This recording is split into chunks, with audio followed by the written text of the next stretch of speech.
Влегол во незиниот дом, физички ја нападнал и соперница ја задушил, свирепо убиство во селото Челопек, Старо Нагоричане.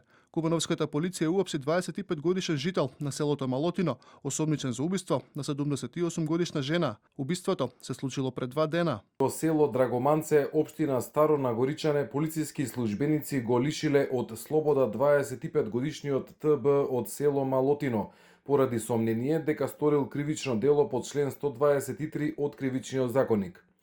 Тој се сомничи дека на 12 февруари оваа година во домот физички ја нападнал и задушил соперница МС 78 години од село Челопек, општина Старо Нагоричане, пошто таа починала на местото. На терен излезе нејавен обвинител, а дадени се наредби за обезбедување докази и траги од лице место.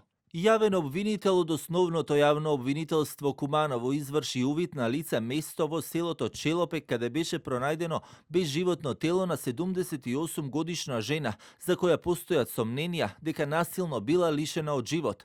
Дадени се повеќе наредби за обезбедување на докази и траги од чие место кои ќе бидат предмет на вештачење. Едно лице е лишено од слобода под сомнение дека е сторител на кривичното дело убиство. Покрај за убиство против осомничениот, полицијата води истраги за други кривични дела, тешка кражба во повеќе села на подрачјето на општина Старо Нагоричане.